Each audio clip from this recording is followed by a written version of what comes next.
6 জন নারীর জীবনীর কথা আমি রেকমেন্ড করি, সাজেস্ট করি যে 6 জন নারীর জীবনী মুখস্থ, ঠোঁটস্থ, অন্তস্থ থাকতে হবে প্রতিটা নারীর জন্য। আশা করি মায়েরা, বোনেরা শুনছেন, আশা করি আপনারা কান লাগিয়ে শুনছেন, অনুধাবন করার চেষ্টা করছেন। আপনাদের জন্য 6 জন নারীর জীবনী পড়া অবধারিত। সংক্ষেপে বলবো, কয়জন? গুনেন। 1 নম্বরে হচ্ছে হাজার, উম্মে ইসমাইল, সাইয়েদনা ইব্রাহিমের বউ, সাইয়েদনা ইসমাইল আলাইহিস সালামের আম্মা, নাম হলো হাজার। আমরা বলি বিবি হাজেরা। আমরা কি করি? হাজেরা আছে না? এই প্যান্ডেলেও হাজেরা নামে 2-1 বোন থাকতে পারে। আসলে নামটা হচ্ছে হাজার।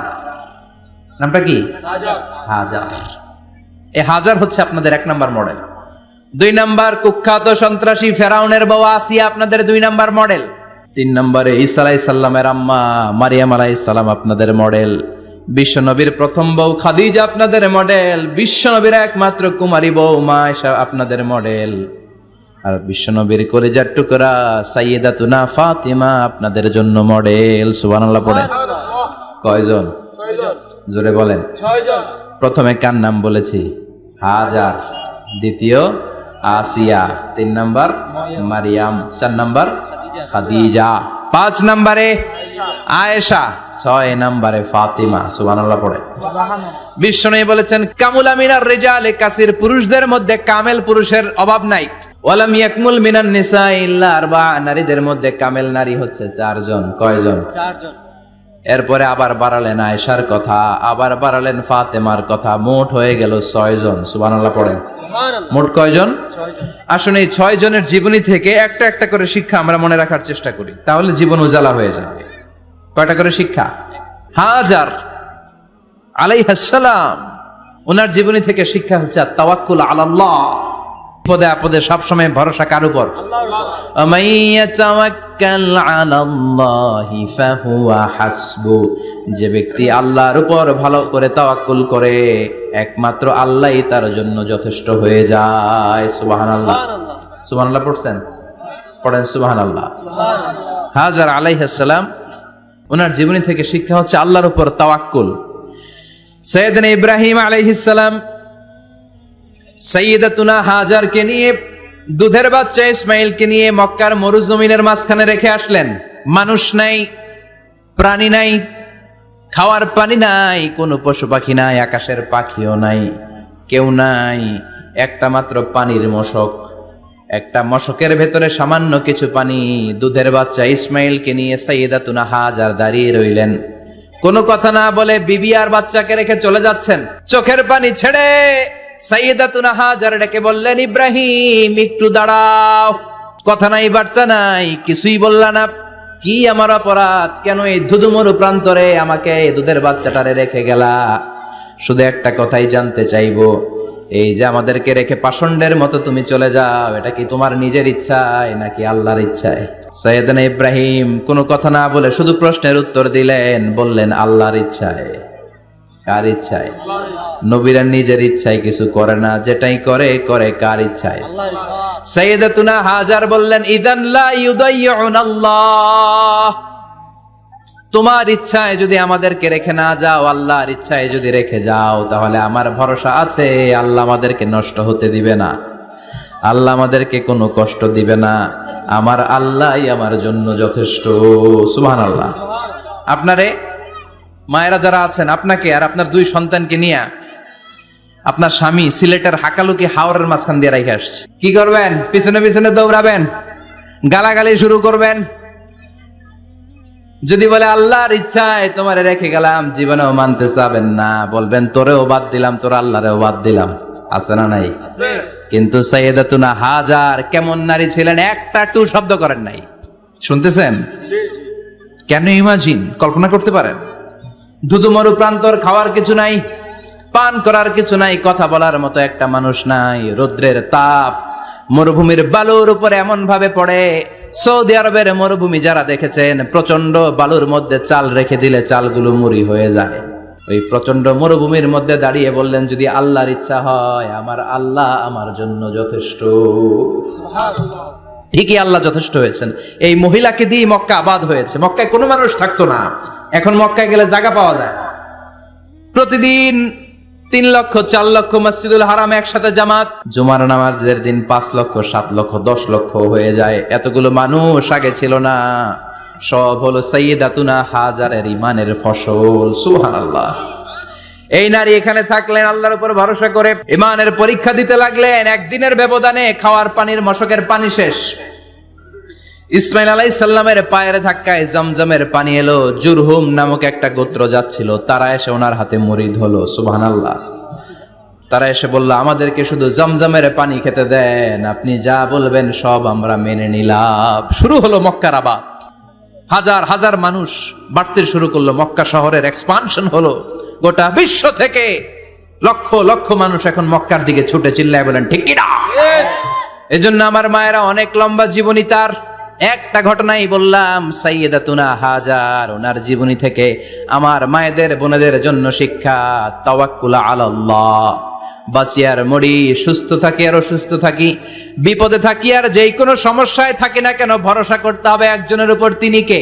আল্লাহ। আল্লাহর উপর যে ভরসার মতো ভরসা করতে জানে, আমার আল্লাহই তার জন্য যথেষ্ট। ঠিক কি না? তাহলে হাজার থেকে আমার বোনদের জন্য শিক্ষা হচ্ছে, তাওয়াক্কুল করব আমরা কার উপরে? ভরসা রাখবো কার উপর? সবসময় আত-তাওয়াক্কুল আলাল্লাহ, আল্লাহর উপর ভরসা করতে হবে আমার মায়েরা, আমার বোনেরা। 2 নম্বরে বলেছি কার কথা? আসিয়া রাদিয়াল্লাহু তাআলা আনহা আলাইহাস সালাম, ফেরাউনের স্ত্রী। এই মহিলা অনেক দামি মহিলা, মুসা আলাইহিস সালামের পালক মা। সুবহানাল্লাহ পড়েন। নিজের সন্তান ছিল না, সাইয়েদনা মুসা আলাইহিস সালামকে মায়ের মতো লালন পালন করেছেন। গোপনে গোপনে মুসা আলাইহিস সালামের উপর ঈমান এনেছেন। গোপনে গোপনে রাত্রিবেলা তাহাজ্জুদ পড়ে চোখের পানি ছেড়ে চাইতেন কার কাছে? ফেরাউনের বউ আর ফেরাউনের ফিনান্স মিনিস্টার, অর্থমন্ত্রীর বউ, 2 জন লুকিয়ে কালিমা পড়ে মুসলমান। ফেরাউন কিছু জানে না। সুবহানাল্লাহ। কি আল্লাহর খেলা! ফেরাউন লক্ষ লক্ষ বনি ইসরাইলের ছোট্ট বাচ্চাকে জবাই করেছে একটা বাচ্চাকে ঠেকানোর জন্য। নাম কি? মুসা। আর ফেরাউনের ঘরে আল্লাহ মুসাকে বড় করলেন। কোন? সুবহানাল্লাহ। লুকিয়ে লুকিয়ে ঈমান আনলো। ফেরাউনের বউ আসিয়া, অর্থমন্ত্রীর বউ, 2 জন মিলে ফেরাউনের কাছে ঘটনা পৌঁছে গেল, খবর পৌঁছে গেল। ফেরাউন ডেকে পাঠালো। দুধের বাচ্চাকে নিয়ে ফেরাউনের অর্থমন্ত্রীর বউ হাজির। কুখ্যাত সন্ত্রাসী ফেরাউনের নিজের বউ আসিয়াও হাজির। ফেরাউন বলে, এক আল্লাহর উপর কুফরির ঘোষণা দে, আল্লাহকে বলে যা, আমার পায়ের সামনে সেজদা দে, আমি মাফ করে দেব। আসিয়ার এক কথা, জীবন যাবে কিন্তু ঈমান যাবে না। ফেরাউনের অর্থমন্ত্রীর স্ত্রীরও এক কথা, যে আল্লাহর কাছে আমরা মাথা নত করেছি, পৃথিবীর কোন শক্তির কাছে ওই মাথার নত হতে পারে না। ফেরাউন বলল, তাই নাকি? দেখি তোদের ঈমানের পাওয়ার কত বড়। অর্ডার করলো, বিশাল বড় পাতিল নিয়ে আসো, কড়াই নিয়ে আসো, কড়াই ভর্তি তেল গরম করতে শুরু করো। টকবক টকবক করে কড়াইয়ের মধ্যে গরম তেল। ফেরাউন বলে, ও অর্থমন্ত্রীর স্ত্রী, তোমারে অনেক ভালো জানতাম, এখনই আমার পায়ের সামনে সেজদায় লুটিয়ে পড়ো, আল্লাহরে ছাড়ো, আমি তোরে ছেড়ে দেব। অর্থমন্ত্রীর বউ বলে, এত সোজা না। সুবহানাল্লাহ বলে। কি ঈমান? ঈমানের পথে অবিচল থেকে আমার মরণ যেন হয়, তোমারই কাছে মিনতি আমার, তোমারই কাছে মিনতি আমার, মহামহিম দয়াময়, ঈমানের পথে অবিচল থেকে আমার মরণ যেন হয়। পড়েন আমিন। আবার পড়েন আমিন। এক কথা, আল্লাহর সামনে মাথা নত করেছি, কারো সামনে করব না। ফেরাউন অর্ডার দিল, এই মহিলার দুধের বাচ্চাটারে টান দিয়ে আন, টকবক তেলের মধ্যে, কড়াইয়ের মধ্যে গরম তেলের মধ্যে ছেড়ে দে। মায়ের চোখের সামনে দুধের বাচ্চাকে গরম তেলের মধ্যে ছাড়ে। হিসাবটা কি সহজ নাকি? কথা বলেন। চিৎকার দিয়ে মা কেঁদে ওঠে, ছেড়ে দাও। ফেরাউনের নির্দয় অন্তরে দয়া হয় না। দুধের বাচ্চাটারে তেলের মধ্যে ছেড়ে দেওয়ার পরে মুহূর্তের মধ্যে ছেলেটা রোস্ট হয়ে যায়। কিন্তু ছেলেটা হাত উঁচু করে ডেকে বলে, মা ভয় পেও না, তোমরা দেখো টকবগে কড়াইয়ের ভেতরে তেল, আসলে মা এটা আগুন না, এটা জান্নাতের বাগান। ও মা, ফেরাউনের দিকে তাকাস না রে মা, আমার মতো দৌড় দিয়ে তেলের মধ্যে ঝাঁপ দে। আল্লাহু আকবার। ফেরাউনের অর্থমন্ত্রীর বউয়ের ঈমান দ্বিগুণ হয়ে যায়, 3 গুণ হয়ে যায়। সে বলে, ফেরাউন গোটা পৃথিবীটার এক পাশে করতে পারবি, কিন্তু আমার মাথাটা তোর পায়ের সামনে নোয়াতে পারবি?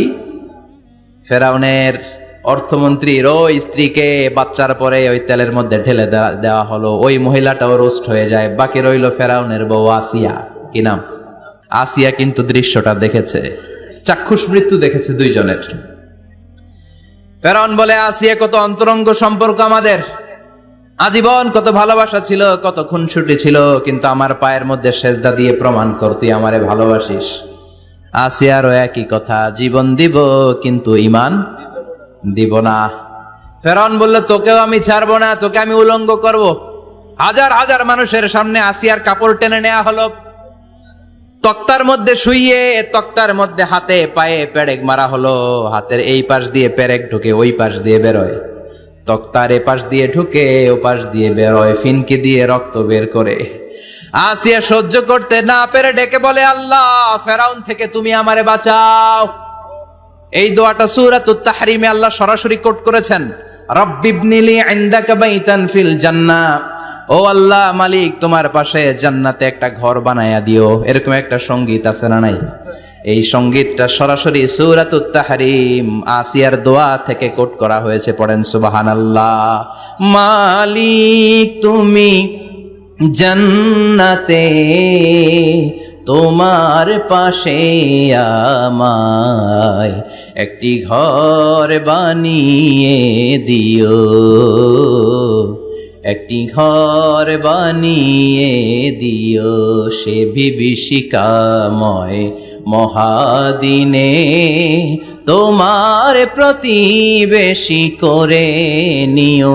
মালিক তুমি জান্নাতে, তোমার পাশে আমায় একটি ঘর বানিয়ে দিও, একটি ঘর বানিয়ে দিও। আল্লাহু আকবার। সেই 5000 বছর আগের দোয়া আজও আমরা তাফসীর মাহফিলে গান বানিয়ে বলি। 5000 বছর আগের কথা আজও আমরা কোরআনের আয়াত হিসেবে পড়ি। আল্লাহু আকবার। কি মাকবুল হয়েছেন মহিলাটা আল্লাহর দরবারে। আল্লাহরে বললেন, আল্লাহ, শুধু তোমার ইবাদতের কারণে আজকে আমার এমন দশা উলঙ্গ হওয়া লাগলো, আমার হাতে পায়ে পেরেক ঠোকা হলো। আল্লাহ, এখন গরম তেলের মধ্যে ছেড়ে দেয়া হবে, তুমি বাঁচাও। আল্লাহ বললেন, জিব্রাইল, আমার জান্নাতারে আসিয়ার চোখের সামনে তুলে ধর। আমার আসিয়া দুনিয়ার বুকে থেকে জান্নাত দেখে দেখে আমার মেহমান হয়ে আমার কাছে আসবে। আসিয়াকেও গরম তেলের মধ্যে ফেলে দেয়া হলো। দুনিয়ার বুকে থেকে জান্নাতের নমুনাটা দেখতে দেখতে সাইয়েদাতুনা আসিয়া আল্লাহর কাছে চলে গেলেন। পড়েন আল্লাহু আকবার। এজন্য ঈমানের পথে অবিচল থেকে আমার মরণ যেন হয়। পড়েন আমিন। তাহলে আসিয়ার জীবনী থেকে আমার মায়েদের জন্য শিক্ষা হলো, ঈমান ছাড়া যাবে না, বেঈমান হয়ে মরা যাবে না, মাজারে গিয়ে মুশরিকাদের কাতারে নাম তোলা যাবে। ওই মায়েরা, ঈমান কেমন করে রক্ষা করবেন? ঈমান কত বড় দামি জিনিস। ঈমান একজন নারীর মর্যাদা আল্লাহর কাছে কত বাড়িয়ে তোলে। আসিয়ার জীবনে এই শিক্ষাটা আছে না নাই? কথা কম বোঝা যায়? বোঝা যায়। তাহলে প্রথমে জানলাম কার কথা? হাজারের কথা। হাজারার জীবনী থেকে শিক্ষা ছিল তাওয়াক্কুল করতে হবে একজনের উপর, তিনি কে? আল্লাহ। আসিয়ার জীবনী থেকে আমরা কি শিখলাম? ঈমান রক্ষা করতে হবে। জীবন যাবে, ঈমান যাবে, জীবন যাবে, ঈমান যাবে। 3 নম্বরে মারিয়াম আলাইহিস সালাম, আজীব একটা মহিলা, স্বামী ছাড়া তার পেটের ভেতরে সন্তান দিয়েছে কে? আল্লাহ। আবার উনার নামে কোরআনে একটা সূরা দিয়েছে কে? আল্লাহ। কি নাম? সূরাতু মারইয়াম। কাফ হা ইয়া আইন সাদ, যিকরু রাহমাতি রাব্বিকা আবদাহু যাকারিয়া। আল্লাহু আকবার। কি সুন্দর সূরা, কি অন্তমিল, কি চমৎকার ঘটনার বর্ণনা। উনার নামেও সূরা, উনার ফ্যামিলির নামেও সূরা। উনার আব্বার নাম ইমরান, মায়ের নাম হান্না বিনতে ফাখুজ। উনাদের ফ্যামিলিটা আল্লাহর কাছে এত প্রিয়, আল্লাহর একটা সূরা দিলেন ইমরানের পরিবারের সূরা। কোন? সুবহানাল্লাহ। কোরআনের 3 নাম্বার সূরা, সূরাতু আলে ইমরান। কি নাম? সূরাতু আবার কোরআনে আল্লাহ ওনাকে বলেছেন সিদ্দিকা মানে সত্যবাদী নারী। আবার আল্লাহ বলেছেন ওয়ালাইসা যাকারু কাল উনসা, এটা এমন মেয়ে কোন পুরুষ এই মেয়ের মতো হতে পারে? ওনার মা হান্না বললেন আল্লাহ আমার পেটে ছেলে না মেয়ে আমি জানি না। যখন মারিয়াম পেটে, আল্লাহ ছেলে হোক মেয়ে হোক বাইতুল মুকাদ্দাসের খাদেম হিসেবে তুমি কবুল করে নাও। আমার পেটে যা আছে তোমার জন্য মানত করে দিলাম। কিন্তু ভূমিষ্ঠ করার পরে দেখে মাইয়া, ভূমিষ্ঠ করার পরে দেখে কি মেয়ে। ভাবছিল ছেলে, ছেলে হইলে খাদেম হবে, এখন মেয়ে। আল্লাহ বলে চিন্তা করো না, সাধারণ মেয়ে না। ওয়ালাইসা যাকারু কাল উনসা, এটা এমন মেয়ে কোন ছেলেরাও এই মেয়ের মতো হতে পারে। এই মেয়েকে দিয়ে দেওয়া হলো। Baitul Maqdas, one of the major 3 mosques in Islam, ইসলামের সর্বশ্রেষ্ঠ 3টা মসজিদের একটা। এই বাইতুল মুকাদ্দাসের খাদেমা ছিল উনি। মসজিদ ক্লিন করতো আর ইবাদত করতো, ইবাদতে মশগুল হয়ে থাকতো, পাগল পাড়া হয়ে থাকতো, চক্ষু বন্ধ করে আল্লাহর কথা স্মরণ করত। মর্যাদা আল্লাহ তো বাড়িয়ে দিলেন, আনসিজনাল যত জান্নাতি ফল সব সামনে এসে হাজির হয়ে যেত। ওনার খালু জাকারিয়া এসে বলতেন আন্না লাকে হাদা, ও মারিয়াম এই ফল তো এই সিজনে ফিলিস্তিনে নাই, পাইলা কই? তিনি বলতেন হুয়া মিন ইনদিল্লাহ, রব্বুল আলামিন জান্নাত থেকে ফলের ব্যবস্থা করেছে। কোরআন সাক্ষী, আন্না লাকে হাদা, কোত্থেকে এই ফ্রুট পাইলা? আনসিজনাল, এটা তো এখানে নাই। উনি বললেন হুয়া মিন ইনদিল্লাহ, ইন্নাল্লাহ ইয়ারযুকু মান ইয়াশাউ বিগাইরি হিসাব, আল্লাহ এরকম যারে চায় বিগাইরি হিসাব রিজিক দিয়ে থাকে। সুবহানাল্লাহ বলেন। সব সময় আল্লাহর ইবাদত, সব সময় তাহাজ্জুদ, সব সময় জিকির করতেন লা ইলাহা লা ইলাহা ইল্লাল্লাহু মুহাম্মাদুর রাসূলুল্লাহ। ওনার পুরো জীবনের কোন মুহূর্ত আল্লাহর জিকির থেকে খালি যায় নাই, সব সময় ইবাদতে মশগুল, সব সময় কি? তার মানে মারিয়ামের জীবনী থেকে আমাদের শিক্ষা, আমার মায়েরা বোনেরা ইবাদতে মশগুল থাকতে হবে। কিন্তু দুর্ভাগ্যজনক হলেও সত্যি, আমার বোনেরা জি বাংলা নিয়ে মশগুল থাকে। ওনারা মশগুল থাকে ঠিকই, তবে ইবাদত নিয়ে না। কি নিয়ে? কথা কন। জি বাংলা কি এখনো দেশে চলে? স্টার জলসা এগুলো চলে, কিরণমালা এই সিরিয়ালগুলো চলে। নতুন সিরিয়াল আসছে, নাম কত কয়েকটা, ওয়াজ মাহফিলে বলা লাগবে আমাদের। কি নাম, কি চলে এখন জানো না তুমি? সর্বনাশ, পাগলের মতো মহিলাগুলো বসে থাকে, রাতে দেখতে না পারলে সকালে কাজা কাফার আদায় করে। আছে না নাই? কাজা আদায় করে ফেলে সকালে। খবরদার, জি বাংলা, স্টার জলসা, হিন্দি মুভি নিয়ে মশগুল থাকা যাবে না আমার বোনেরা। আপনিই পারেন আপনার ফ্যামিলিটারে জান্নাতে ফ্যামিলি বানাতে, আপনিই পারেন পরিবারটারে শান্তিময় করতে। নারী ভালো তো পরিবার ভালো। এজন্য মারিয়াম আলাইহিস সালামের জীবনী থেকে আমার বোনদের জন্য শিক্ষা, ঘরের সব কাজ শেষে অবসর যেই সময়টা পাবো ইবাদতে মশগুল হয়ে যাব, ঠিক কিনা? ইবাদতে মশগুল থাকার দরকার আছে না নাই? তাহলে মারিয়ামের মতো আপনাদের মর্যাদাও বাড়িয়ে দিবে কে? কয়জনের জীবনী গেল? আর বাকি কয়জন শুনবেন? কষ্ট হচ্ছে? এরপরে বিশ্বনবীর প্রথম বউ খাদিজা। কি সুন্দর নাম, খাদিজা বললে ভালো লাগে না? প্রথম নারী যিনি কালিমা পড়ে ইসলাম ধর্ম গ্রহণ করেছেন, আমাদের আম্মা জান। বিশ্বনবীর প্রথম বউ, 25 বছর বিশ্বনবীর সাথে সংসার করেছেন, 3 বছর বিশ্বনবীর সাথে জেল খেটেছেন, শিয়াবে আবি তালেবে। কেমন বউ? জামাইও জেলখানায়, বউ জেলখানায়।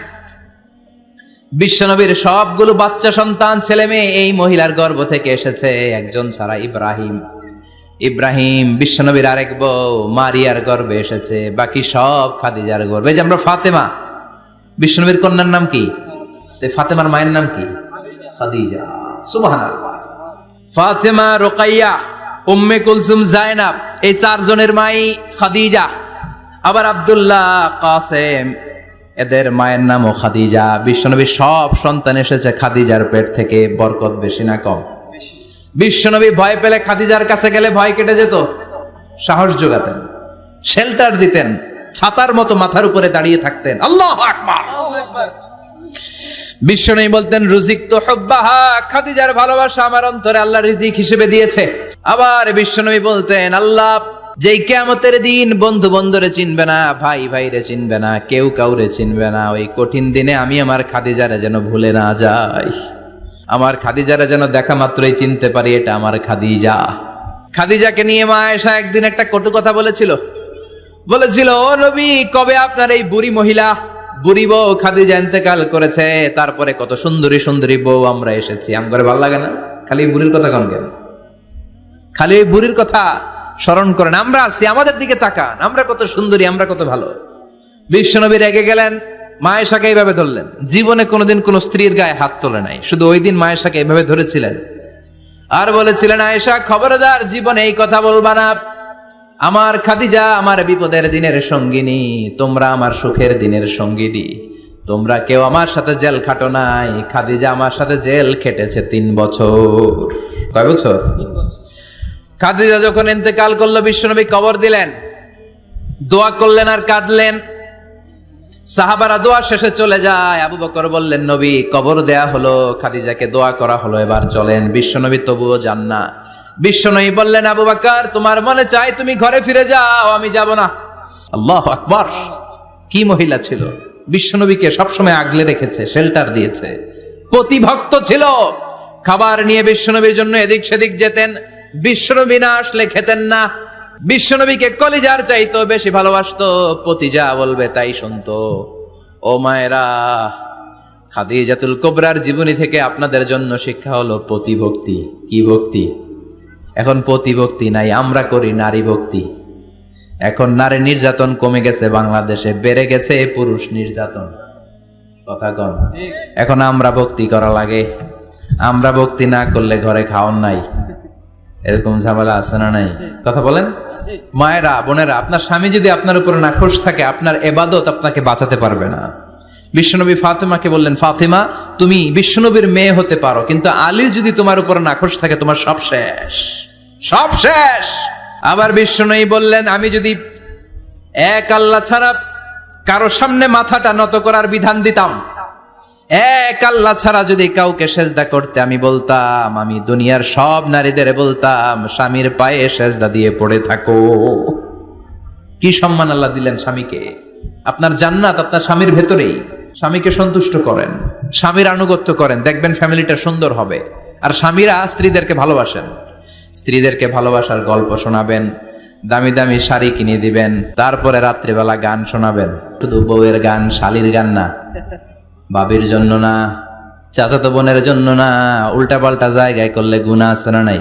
স্ত্রীর সাথে প্রেম নিবেদন করেন, ভালোবাসা নিবেদন করেন, সংসারটারে শান্তিপূর্ণ করে দিবে কে? তার মানে খাদিজাতুল কুবরার জীবনী থেকে শিক্ষা কি? বললা গেছি, কি শিক্ষা? প্রতিভক্তি। কি ভক্তি? স্বামীকে ভক্তি করা লাগবে, তা না হলে জান্নাত নাই। এরপরে বিশ্বনবীর একমাত্র কুমারী বউ নাম কি? আয়েশা।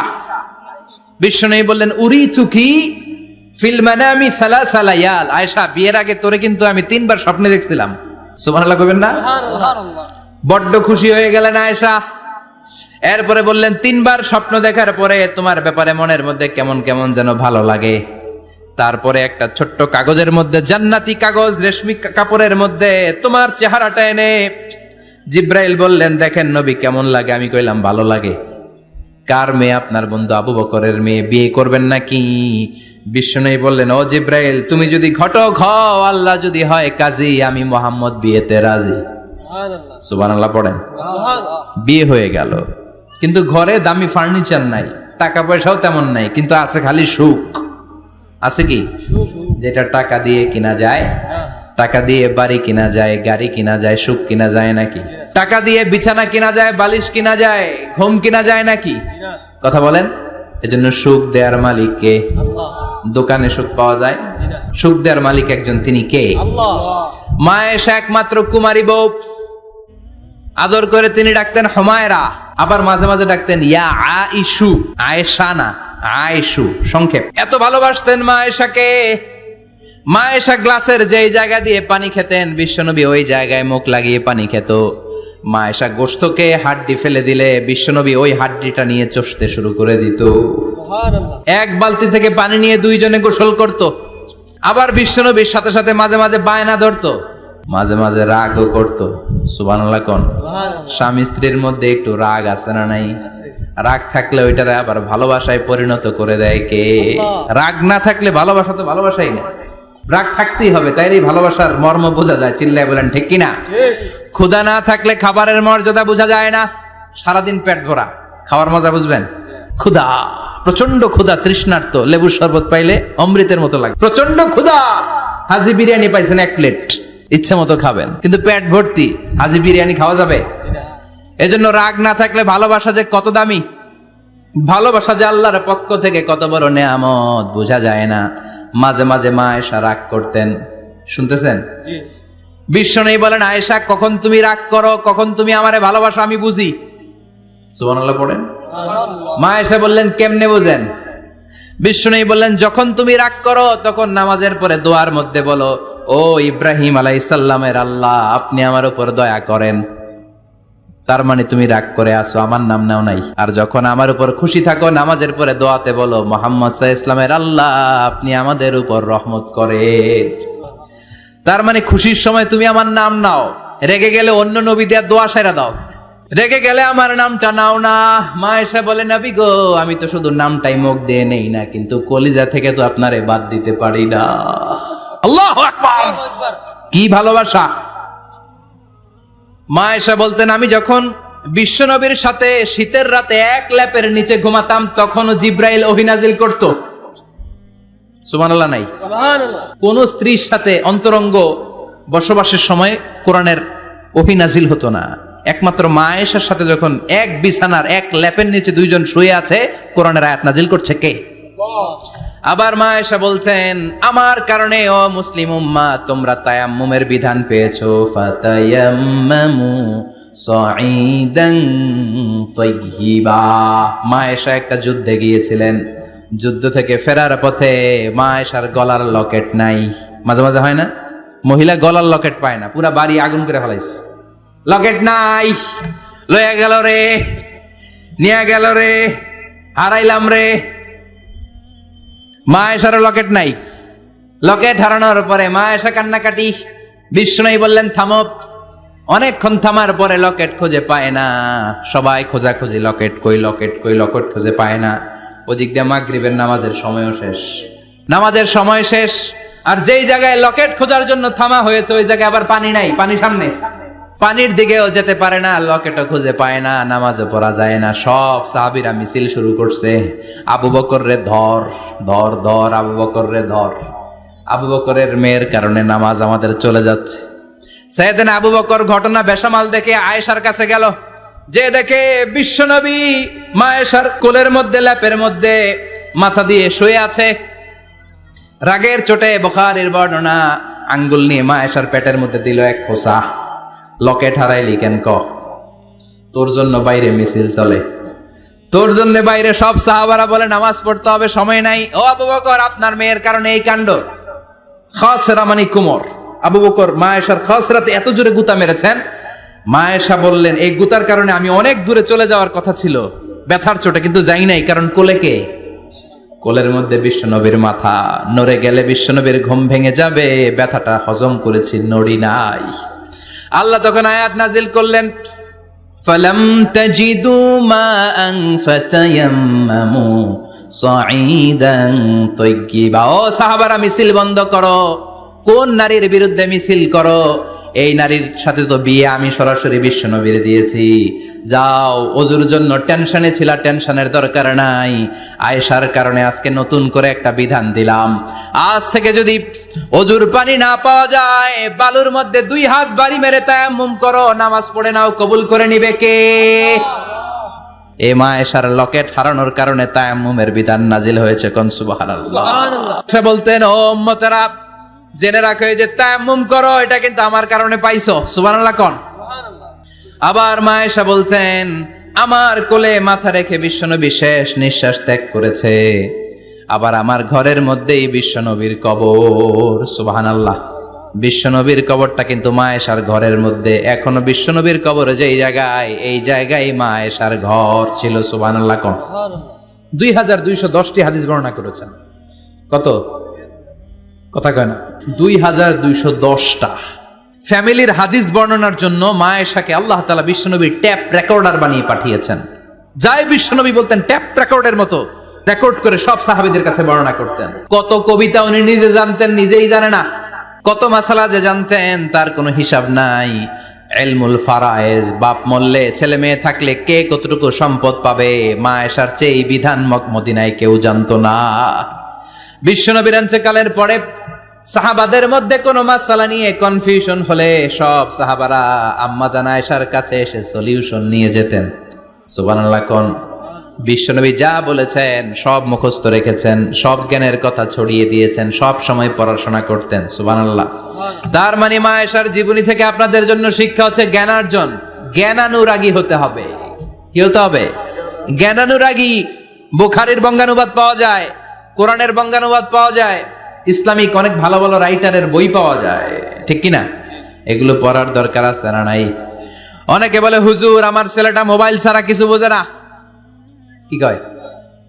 মোবাইল ছাড়া কিচ্ছু বোঝে না। হুজুর মোবাইল দিলে ঠান্ডা, মোবাইল নিলে কান্দে, এরকম আছে না নাই? এর কারণ হাজব্যান্ড ওয়াইফ দুইটার কাছে সবসময় মোবাইল। কথা কন। বাবার কাছেও মোবাইল, মায়ের কাছেও মোবাইল, তো ছেলে মোবাইলের জন্য কাঁদবে না তো কি করবে? বাবার হাতেও যদি বই থাকে, মায়ের হাতেও যদি বই থাকে, ছেলে মোবাইল চাবে নাকি? ছেলেও চাবে বই, ছেলে চাবে কি? কথা বুঝতে পেরেছেন? এই জন্য জ্ঞান অনুরাগী হতে হবে মা আয়েশার মতো। মা আয়েশা 2210টা হাদিস মুখস্থ করেছে, আপনি কয়টা করছেন? উনি পারলে আপনি পারবেন না কেন? মায়েরা শুনতেছেন তো? আশা করি আপনারা শুনতেছেন। তাহলে মা আয়েশার জীবনী থেকে আমরা শিক্ষা পেলাম জ্ঞান চর্চা করতে হবে। সর্বশেষ কোন নারী? কথা কন। ফাতিমা রাদিয়াল্লাহু তাআলা আনহা, বিশ্বনবীর কলিজার টুকরা। চাচাতো ভাই আলীর সাথে বিয়ে হলো। আলী যখন প্রস্তাব দিল ফাতেমার কাছে, যে বলে ও ফাতেমা রাজি আছো কিনা? চুপচাপ, কথা কয় না। বিশ্বনবী বুঝলেন রাজি, দুইজনকে বিয়ে পড়িয়ে দিলেন। বিয়ে পড়িয়ে দুইজনকে দাঁড় করিয়ে দিয়ে বিশ্বনবী অজু করলেন। অজু করার পরে সামান্য কিছু অজুর পানি ছিল, আলীর মাথার মধ্যে ছিটিয়ে দিলেন, বরকতের পানি। সুবহানাল্লাহ কইবেন না? সুবহানাল্লাহ। অজু করে সাইয়েদনা আলীর মাথার মধ্যে ছিটিয়ে দিলেন আর দোয়া করে দিলেন, বারাকাল্লাহু লাকুমা ওয়া বারাকা আলাইকুমা ওয়া জামাআ বাইনাকুমা ফি খাইর। আল্লাহ তোমাদের দুইজনকে বরকত দিয়ে দাম্পত্য জীবন শুরু করার তৌফিক দান করুক। আবার দোয়া করলেন, আল্লাহুম্মা বারিক লাহুমা ফি বিনাইহিমা, ওদের সম্পর্কে বরকত দেন। ওয়া নাসালিহিমা, শিবলিহিমা, ওদের গর্ভে যে সন্তান আসবে এগুলোর শ্রেষ্ঠ সন্তান বানান। 1 বছরের ব্যবধানে ঘরটাকে আলোকিত করে প্রথম সন্তানের জন্ম হাসান। সুবহানাল্লাহ। হাসান রে বিশ্বনবী এত আদর করেছেন, বিশ্বনবীর কাছ থেকে এত আদর কেউ কোনোদিন পায় নাই। হাসান রে বিশ্বনবী ডাকতেন লুকা। বুখারীর বর্ণনা, শব্দটা কি? লুকা মানে পিচ্ছি। ছোট বাচ্চাদেরকে আপনারা কি কন? আরে পিচ্ছি তো আমি কইছি, আপনারা কি কন? বাবু বলেন। আর কিছু কি বলেন? আর আর কিছু নাই।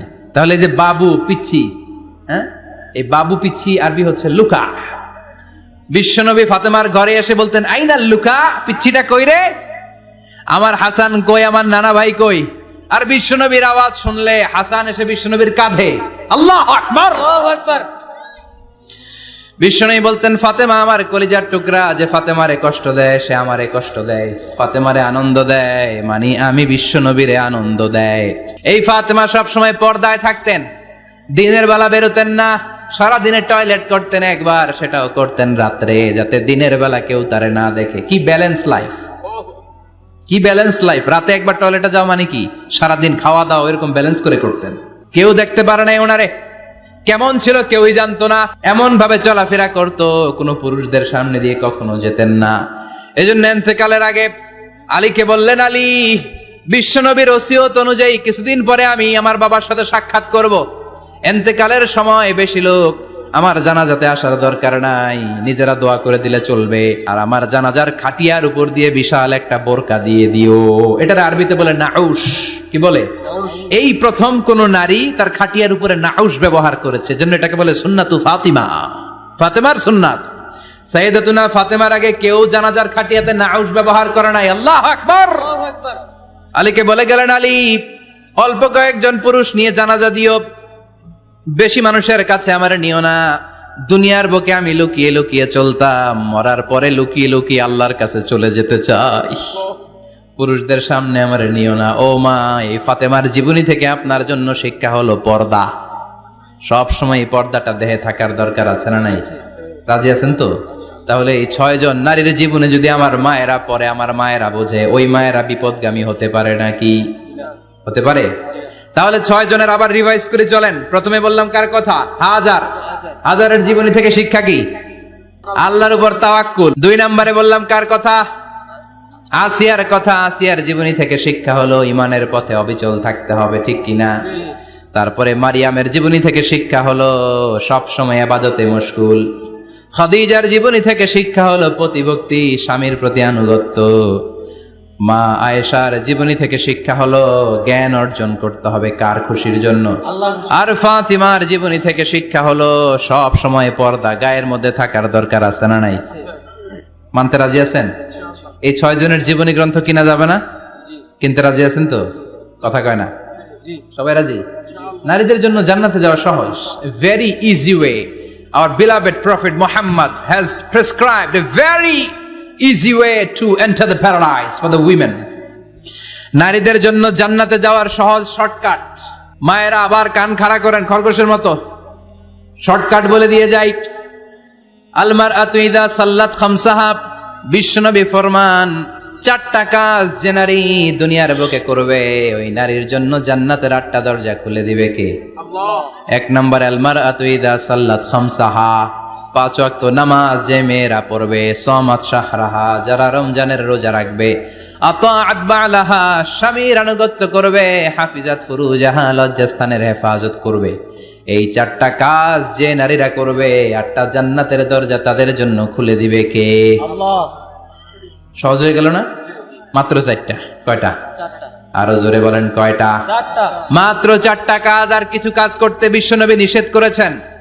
জামার উপর দিয়ে পারফিউম মেখে যেতে নিষেধ করেছেন মুহাম্মদ সাল্লাল্লাহু আলাইহি ওয়াসাল্লাম। আইয়ুমা ইমরাআতিন ইস্তা'তারাত, যেই মহিলারা পারফিউম মেখে বের হলো পুরুষদের দৃষ্টি আকর্ষণের জন্য, কিয়ামতের দিন জিনাকারিনীদের কাতারে ওদেরকে দাঁড় করাবে কে? আল্লাহ। অনেক মহিলারা আছে ঝাঁঝালো পারফিউম দেয়, আছে না? টেম্পুর মধ্যে বসাই যায় না, না? সিএনজিতে বসছেন, এদিকে বসছে খালাম্মায়, হায় হায়। মায়েরা খেয়াল করে শুনেন, আপনাদের ড্রেস কেমন হবে? নাম্বার 1, আপনার পুরো দেহটা ঢাকা থাকতে হবে। যে ড্রেস পরবেন, you should cover your whole body. শুধু হাতের এই 2 কবজি আর চেহারা খোলা রাখতে পারবেন, তবে চেহারা ঢেকে রাখা উত্তম। একজন মহিলা বোরকা পরছে কিন্তু চেহারা খোলা, তার হেজাব হয় নাই, পর্দা হয় নাই, এটা বলা যাবে? কিন্তু উত্তম হচ্ছে চেহারা ঢেকে রাখা, কারণ চেহারা সৌন্দর্যের রাজধানী। Face is the capital of beauty, ঠিক কিনা? চেহারা দেখলাম তো সব বোঝা গেল, ঠিক কিনা? কেমন মাধুর্যতা আছে, দেখতে কেমন সুন্দরী কিনা সব বোঝা যায়। এজন্য চেহারাটাও ঢেকে রাখবেন, চোখটা খোলা রাখবেন। বিশ্বনবীর স্ত্রী উম্মে সালামা বলে, দেখার জন্য আমার 2 চোখের দরকার নাই, লাগবে 1 চোখ। উনি আরেক চোখের মধ্যে আরেক কাপড় দিয়ে রাখতেন, এমনি তাকাইতেন। সাহাবারা বলতেন, উনারে দেখলে আমরা দিতাম দৌড়, ভয় লাগতো। চোখ একটা দেখা যায় আর একটা খোলা, উনারে দেখে আমরা এদিক সেদিক পালিয়ে যেতাম। আবার অনেক মহিলারা পা ঢাকে না, পা কিন্তু পর্দার অন্তর্ভুক্ত। সব সময় মেয়েরা পা মোজা পরে বেরোতে হবে, পা দেখানো যাবে না। হাদিসে এসেছে শুধু হাত এতটুকু, পা কিন্তু পর্দার অন্তর্ভুক্ত। উম্মে সালামা বললেন, ইয়া রাসূলুল্লাহ, আমরা তো হাঁটতে গেলে অনেক সময় পা দেখা যায়। বিষ্ণু বললেন, তাই? তাহলে 1 বিঘত নিচ দিয়ে কাপড় বাড়াও। উম্মে সালামা বললেন, জোরে হাঁটলে তো তারপরও দেখা যাবে। বিষ্ণু বললেন, 1 হাত বাড়াও, ধুলাবালি সহ টানবা, তারপরও পায়ের 1 ইঞ্চি দেখানো যাবে। তাহলে ড্রেস কোডের প্রথম নিয়ম হচ্ছে পুরো দেহ ঢাকবেন। 2 নম্বরে নিয়ম, পোশাক ঢিলে ঢালা হবে না টাইট ফিটিং? আরো জোরে বলেন। ঢিলে ঢালা হবে, টাইট ফিটিং হতে পারবে না। এরকম মোটা হবে, মোটা কাপড়, কিচ্ছু দেখা যায় না, বাইনোকুলার দিয়েও দেখা যাবে না। আবার ঢিলে ঢালা আছে না নাই? আমরা পুরুষরা যেটা পরি, এটা দিয়ে 3 মহিলার কাপড় হয়, ঠিক কিনা? কাপড় পরতে চায় না তারা, ওদের পোশাক আমরা নিয়ে নিচ্ছি। তার মানে ঢিলে ঢালা হবে, মোটা কাপড়ের হবে, টাইট ফিটিং হতে পারবে। আবার পুরুষদের পোশাক হতে পারবে। এই 4টা নিয়ম মেনে যে যেই ধরনের পোশাক পরেন, চাদর পরেন সমস্যা নাই, শাড়ি পরেন সমস্যা নাই, ব্লাউজ পরলে ফুল হাতা পরবেন সমস্যা নাই, মেক্সি পরলেও সমস্যা নাই, বোরকা পরলেও সমস্যা নাই, কিন্তু পোশাকটা শালীন পোশাক হতে হবে। কি পোশাক? সবাই বলেন, শালীন পোশাক। পুরুষদের পোশাক পরা যাবে না, কারণ বিশ্বনবী লানত করেছেন ওই নারীদেরকে, যেই নারীরা পুরুষদের মতো সাজতে চায়। এরকম আছে না নাই? দেখলে বোঝা যায় না কোনটা ছেলে কোনটা মেয়ে, আছে না নাই? ইসলাম যে মর্যাদা আপনাদেরকে দিয়েছে আর কেউ দিয়েছে নাকি? ইসলাম বলে প্রথম সন্তান কন্যা সন্তান হলে ঘরের মধ্যে বরকত, আছে না নাই? মিন বারাকাতিল মারআতি তাবকিরুহা বিল ইনাস, একটা মেয়ের মধ্যে বরকত বেশি না কম কেমনে বুঝবেন? তার প্রথম সন্তান যদি মেয়ে হয় তাহলে বুঝবেন এই মেয়েটা বরকতওয়ালা মেয়ে, এই মেয়ে আপনার জীবনে অনেক কিছু নিয়ে আসবে। সুবহানাল্লাহ কইতে পারেন না?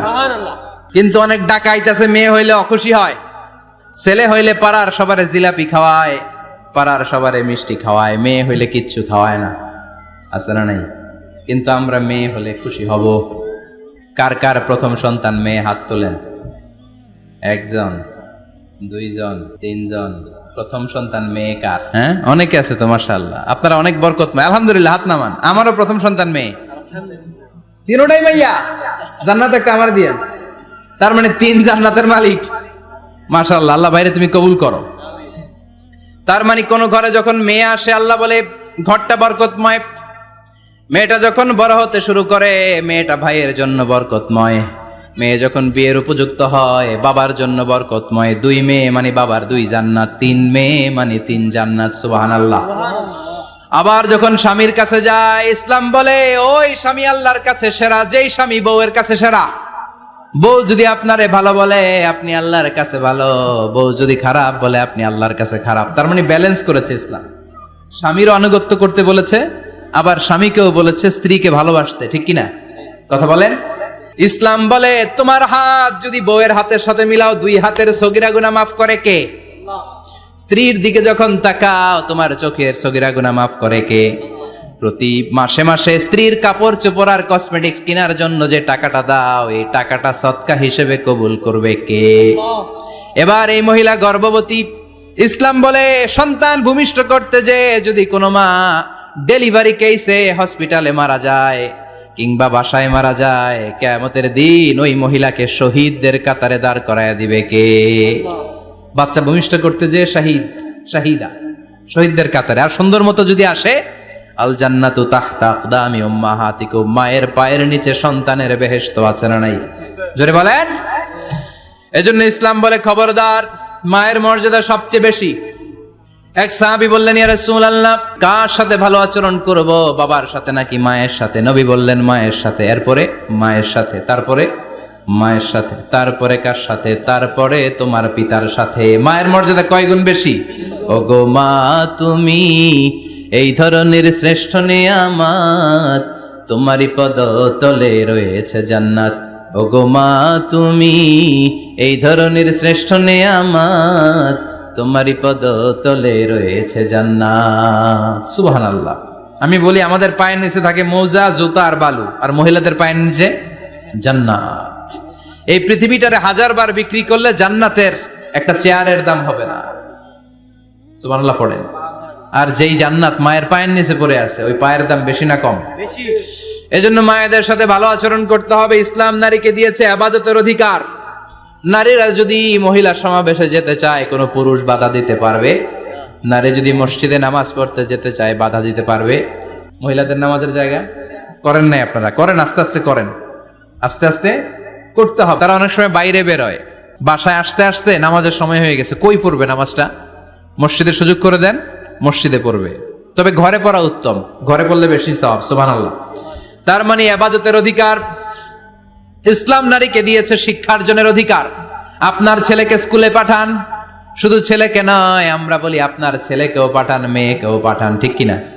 আপনার ছেলেকে মাদ্রাসায় পাঠান, মেয়েকেও পাঠান। শিক্ষা সবার জন্য। বিষ্ণু বলেছেন আল্লিমু বানাতাকুম সূরাতান নূর, তোমরা তোমাদের মেয়েদেরকে সূরা নূর শিখাও। কোন সূরা? কথা কন। ও আমার মায়েরা, আপনাদের জন্য রব্বুল আলামিন সব হকের কথা সূরাতুন নূরে বলেছে। আল্লিমু বানাতাকুম সূরাতান নূর, তোমরা তোমাদের নারীদেরকে সূরাতুন নূর শিক্ষা দাও। ও আমার মায়েরা, আজ থেকে সূরাতুন নূরের অর্থ পড়বেন, তাফসীর পড়বেন, ঘরটারে বরকতময় করে দিবে কে? আপনাদের আছে মোহরানার অধিকার। বিয়ে করলে পুরুষ মোহরানা পাবে না, দিবে। কিন্তু আমরা এতগুলা টাকা নিয়ে আসি, ডাকাইত, আছে না নাই? সারা জীবন মেয়েটারে লালন পালন করলো, একটা মেয়ে হলো একটা বাবার কলিজা। মেয়ে দিয়ে দিল মানে বাবা কলিজা ছিঁড়ে দিল, আর কি চাস?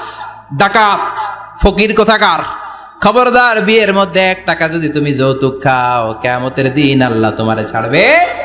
যৌতুকের সাথে ইসলামের কোনো সম্পর্ক, যৌতুকের সাথে সম্পর্ক। যৌতুক খেলে ডবল গুনাহ।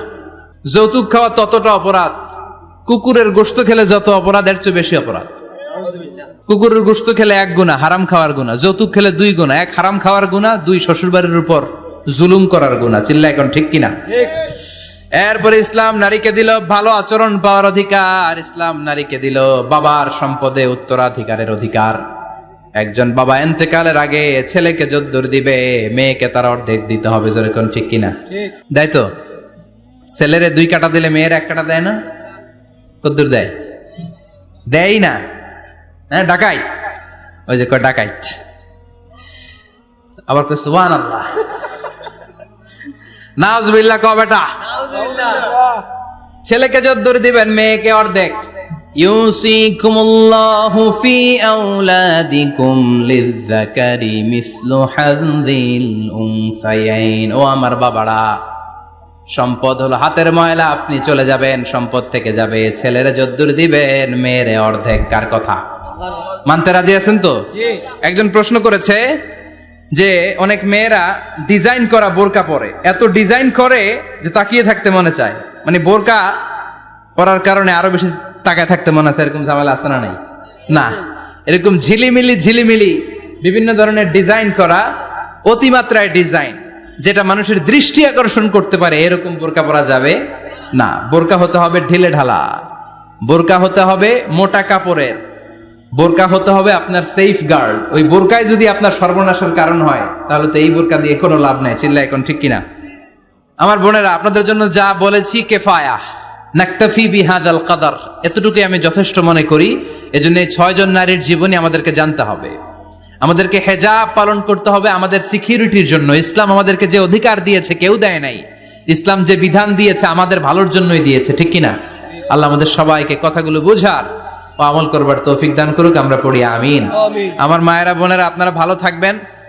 আপনাদের যেই আত্মীয় মহিলারা আসতে পারে নাই, তাদের কাছে আমার পক্ষ থেকে কথাগুলো পৌঁছে দিবেন। এই এলাকার সব মাদেরকে, বোনদেরকে আল্লাহ তুমি বিশ্বনবীর স্ত্রীদের মতো কবুল করে নাও। আমরা পড়ি আমিন।